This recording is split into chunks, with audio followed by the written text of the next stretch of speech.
And now I want to make an introduction. When I heard that Sergio Garcia was going to be speaking at our MCLE Spectacular, I was really excited because I'd read about him in the newspaper. I found his story to be very inspiring. Sergio's dream of becoming a lawyer took 14 years from when he graduated high school to when he was finally admitted to practice law in the state of California. Think about that, 14 years. He had help along the way, and introducing Sergio today are two local lawyers who represented him pro bono at the State Bar and the State Supreme Court, Lindsay Slater and Jerry Fishkin. Lindsay and Jerry specialize in attorney ethics and law student moral fitness matters. They are married, and they are law partners.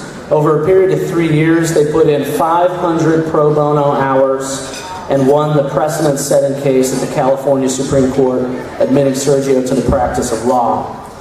And we hope that Sergio's story will inspire you as an attorney, and that Lindsay and Jerry's example will encourage you to do a little more pro bono work when you hear what a difference it can make in someone's life.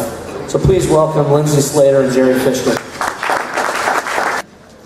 When Sergio first called me in early 2011, he had a compelling story, and I knew I wanted to represent him.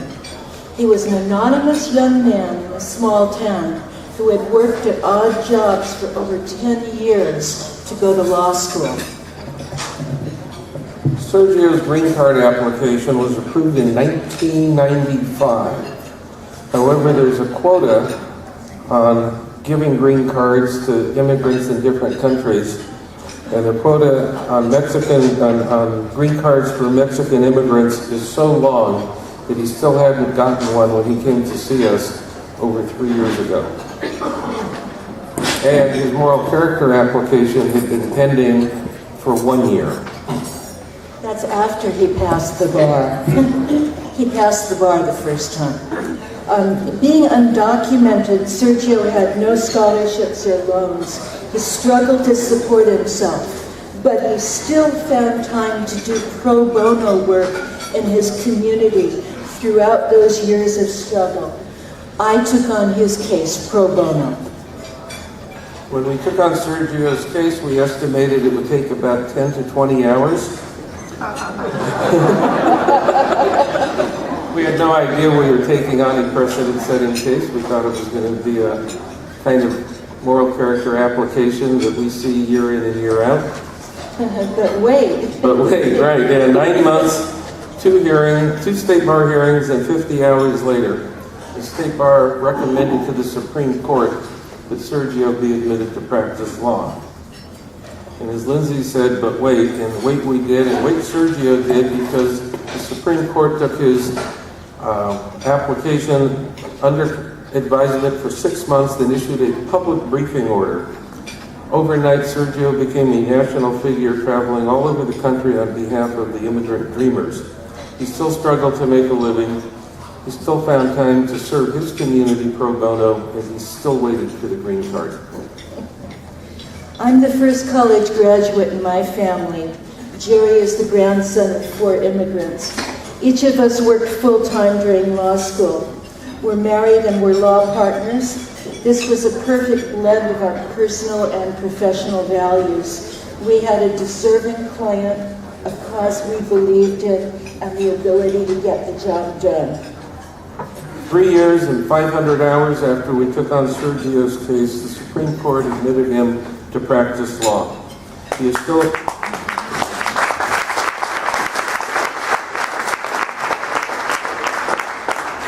Sergio is now a national figure, and yet he set up his law office in the same small community he started in. He still does pro bono work in the community, and he's still waiting for his green card. Sergio Garcia, come on.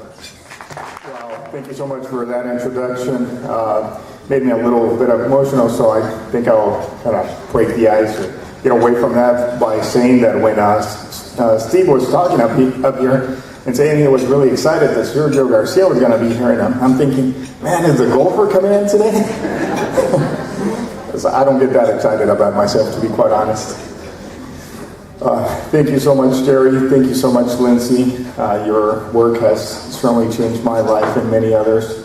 Thank you, Teresa, for going out of your way to last minute put up there this image that to me kind of shows and exemplifies what I talk about, which is the road towards the American dream. My parents recently just came back from Mexico.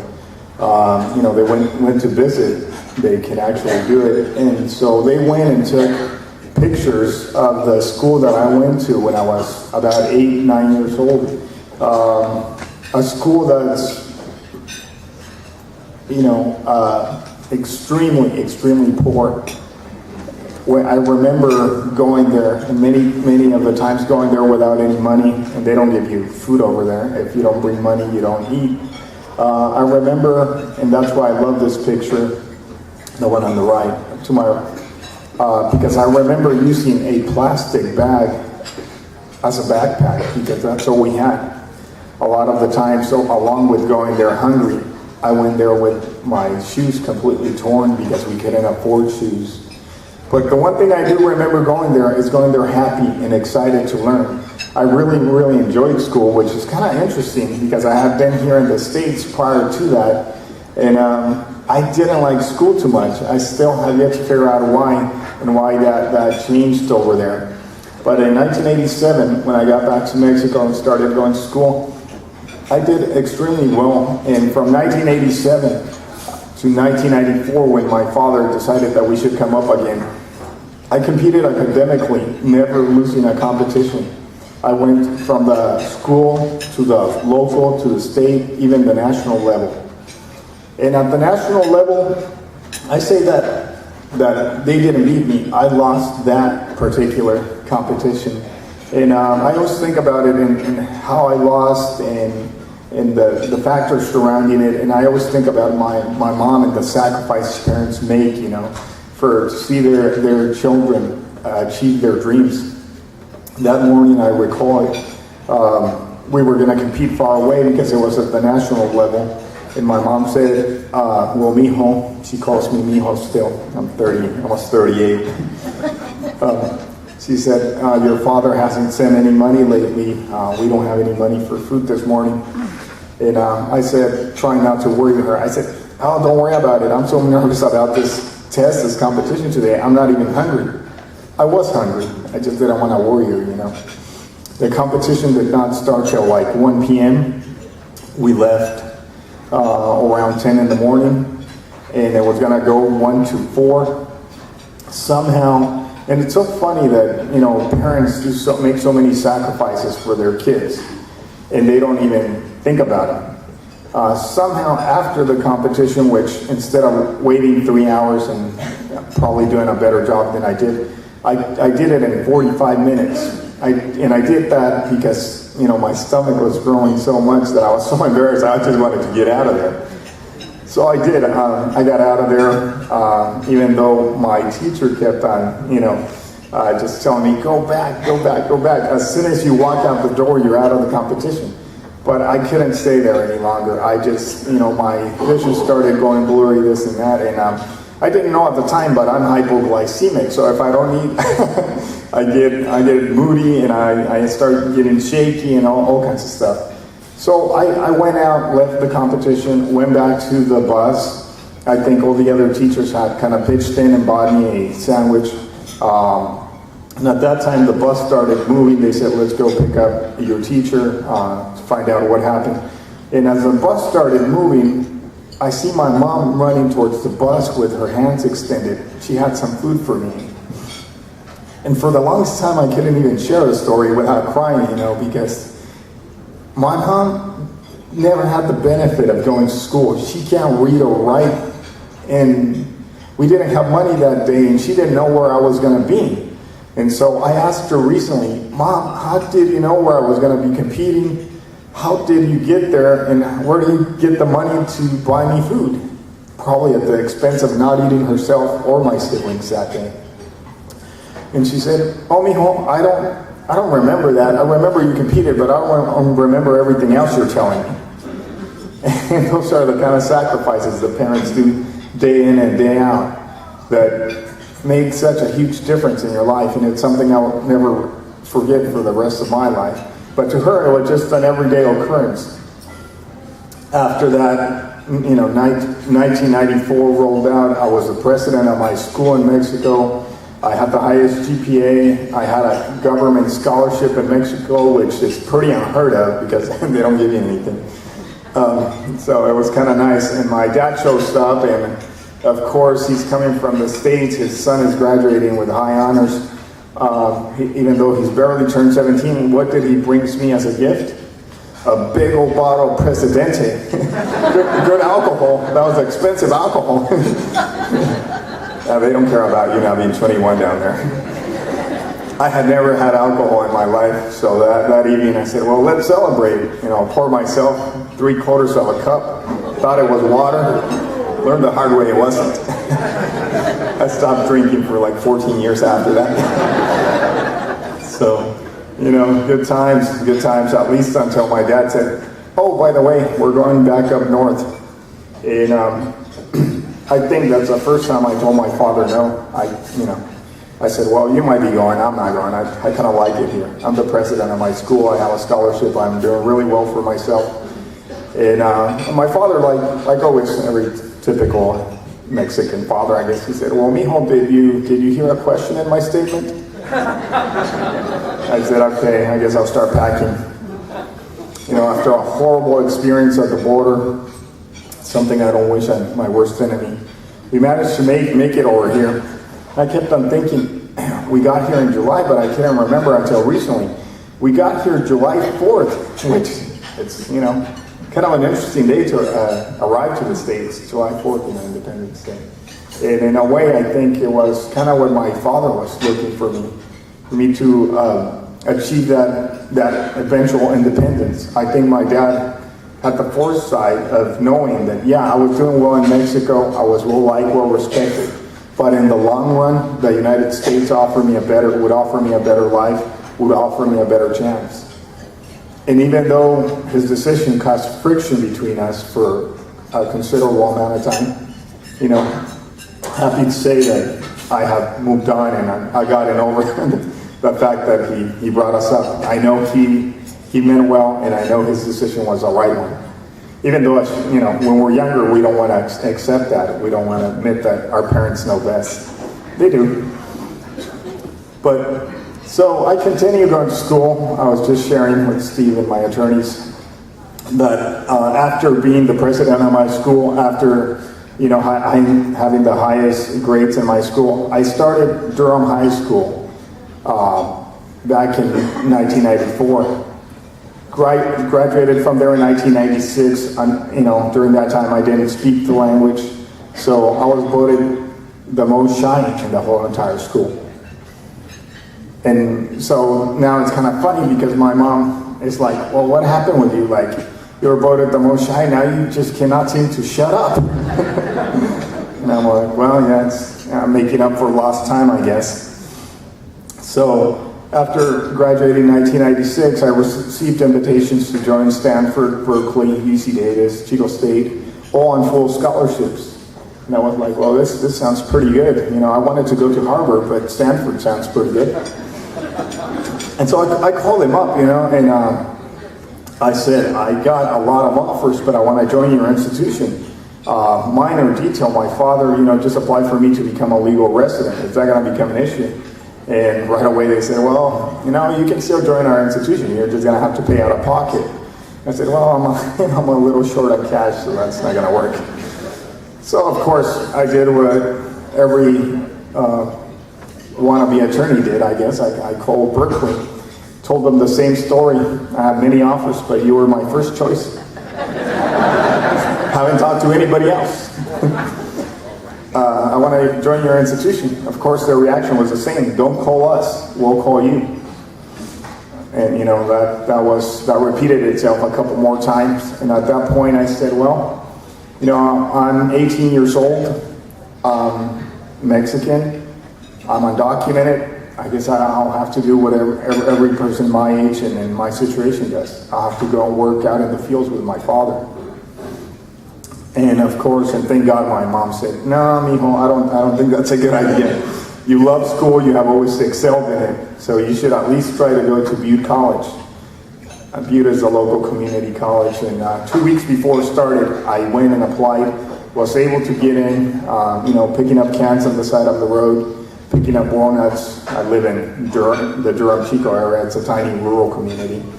And trying to save money to pay for school, out-of-state tuition. Back then, we didn't have in-state tuition. We didn't have the California Dream Act or anything like that. So it was much harder than it is now. Little by little, I took a substantial number of classes, apparently, because I made a 2-year stay at Butte College into a 4-year experience. I was just so naive and so shy that I didn't ask questions or anything, but ultimately I saw everybody come and go. But I decided to go talk to administration, and I said, hey, I see everybody coming to the school and leave, and I'm still here. When can I leave? And they said, well, Mr. Garcia, let us look at your transcript real quick. They're like, oh, you got three degrees already. What are you doing here? I don't know. Nobody told me I could leave. Like, well, you can take off whenever you want. And we're going to give you 2 degrees, a business administration degree and a social and behavioral sciences one, because the third is kind of repetitive. So I took off at that point, still paying out-of-state tuition, joined Chico State for a little bit, got my paralegal certificate because that's all I could afford. And an interesting thing happened during that time. I had a gap in classes, and for whatever reason I ended up taking a class called The Philosophy of Love. Who needs that to be an attorney, right? But I figured, well, it's better than just like hanging out and wasting my time at school, so I took it. I took that class. And I remember telling the teacher one time, Professor Stewart, these books you make us read, they're really good and I enjoy them, but they're so simple, I could probably write my own. And he kind of challenged me in front of the class. He said, oh yeah, Mr. Garcia, I would like to see you do that. And so I went along with it. I said, if I do it, will you edit it for me? He said, sure, whatever. And thinking I was just being a smart aleck, I guess. So a couple of weeks later, I bring him the first 60 pages. And he said, what's this? I haven't assigned anything this long. I said, no, but you promised to edit my book if I wrote it. So here's my first 60 pages. Like, you were serious about that? You weren't just trying to be, funny with me? I said, no. And so he said, okay, just whatever, hand it to me. He took it. I didn't mention it again for 2-3 weeks. Then he said, Mr. Garcia, I want to see you in my office after class. I'm like, oh man, I guess he didn't like it too much. And so when I went to him, he said, at first I thought you were just trying to be funny or whatnot, but as I read everything you wrote, I found wisdom behind your years, and I would love to see you actually publish this one day. So keep on working on it. Long story short, I published it when I turned 22. I published it about a week before Valentine's Day, and the book is called Love, Sex, and Romance. So, being a little bit entrepreneurial, I got a bunch of copies and I sold them. At that time, I was working at a little grocery store. I think I sold them to every single one of the customers there. Made about $5,000, which I went and used to go to Cal Northern School of Law. And so, after I joined Cal Northern School of Law, I told them right away, I'm undocumented, but when I applied for a green card, they told me it would take 3 to 5 years. It's been about 10, 12 years now, so I'm sure it's going to be any day now. Your institution takes 4 years to become an attorney, so I think we're probably going to be good. And they said, well, don't worry about it. When you go take the bar, they don't even ask your status. And I said, well, that sounds pretty good. Let's do this. So I started 2005, graduated May 9, 2009, a day before Mother's Day, and again, I ended up broke that day, so I ended up giving my law degree to my mom for Mother's Day on May 10th. She was a good sport about it. She seemed to like that. So after that, everybody was excited. They're like, oh, you're going to finally make your dream a reality of being an attorney. And, I thought so too. Little did I know that, I still had to pass the good moral character part. But I said, nah, this is going to be a walk in the park, because as my friend Dan would probably attest to, who I known since college, I was a pretty boring guy. I didn't do a whole lot, didn't go to the bars or anything. I said, well, I think that's going to be fine. So once I applied and they took longer than 6 months, I called them up. I said, hey, what's going on? And they said, just a little backlog, but everything we got on you is great. We got good references. And We think you're going to make an asset to the profession. And so I was like, okay. And they said, well, we're just going to call you as soon as we basically give you the green light or whatever. I said, that's fine.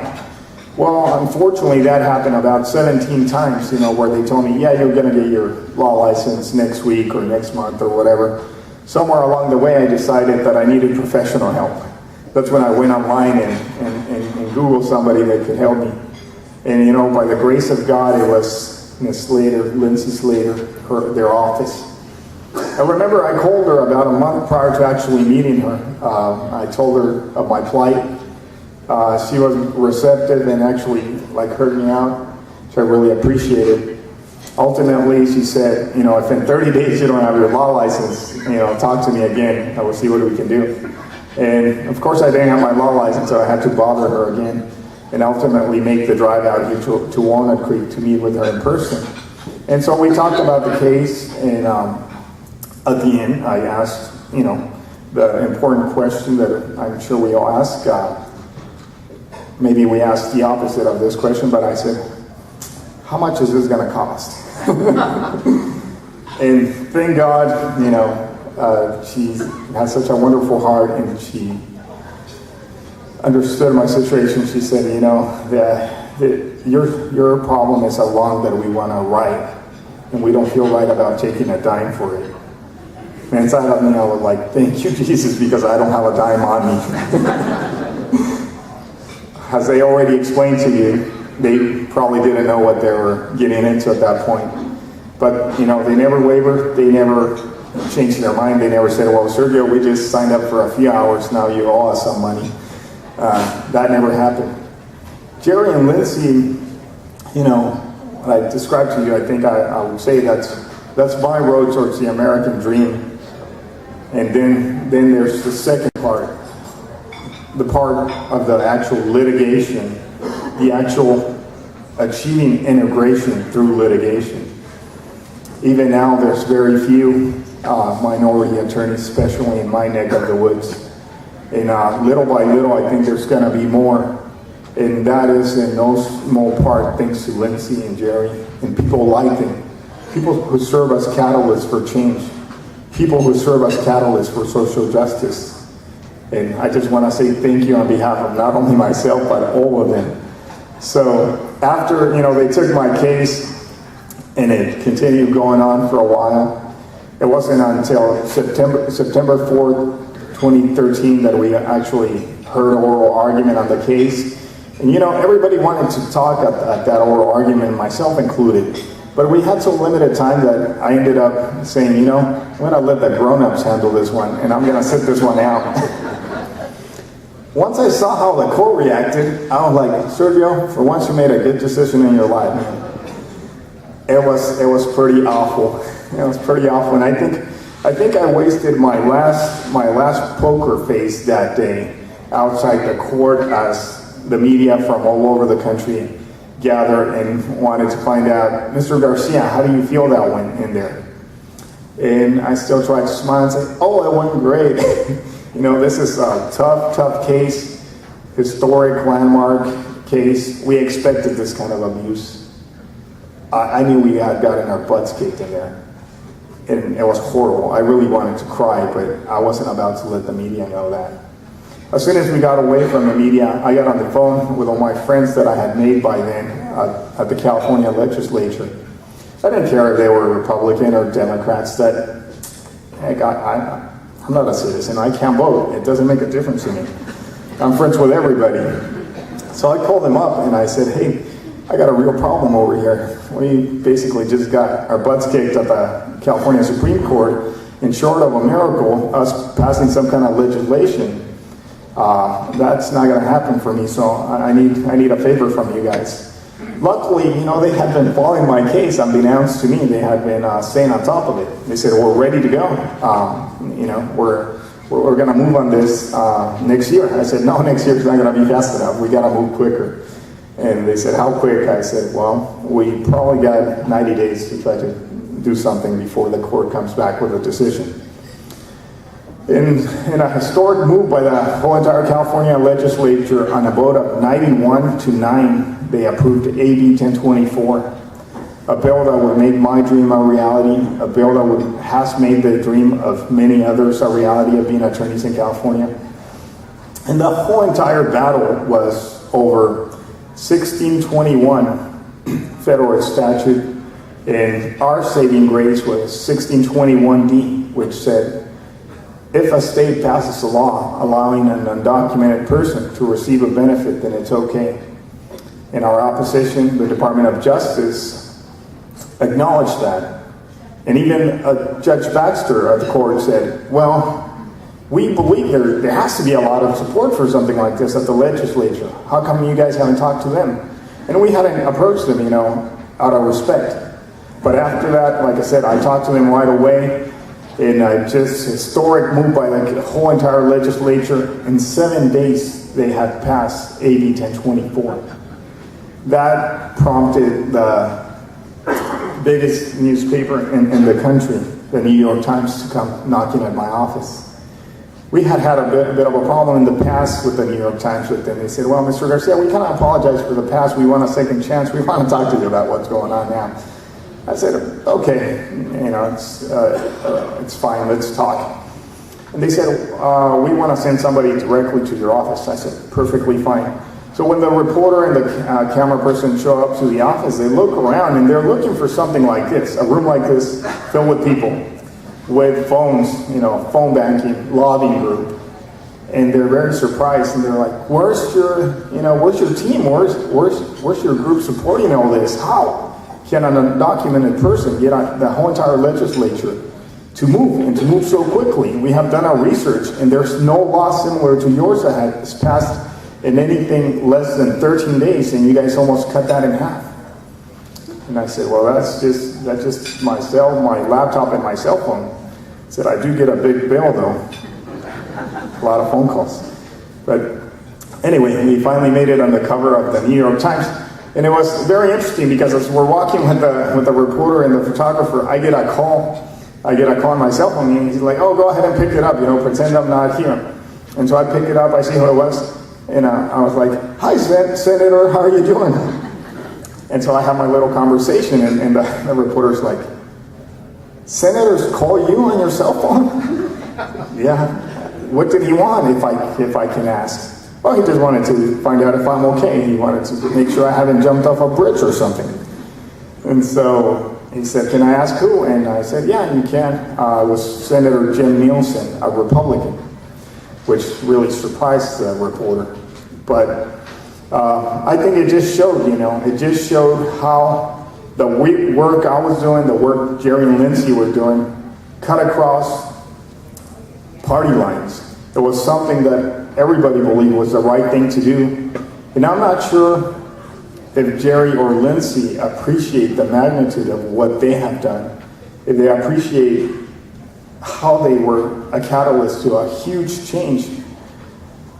I don't know if you realize, or if Sam delivered the message, that as a result of AB 1024, by all accounts, that has inspired SB 1159. A bill that will open the door for roughly 1.85 million undocumented professionals in California to finally achieve their dreams starting on January 1, 2016.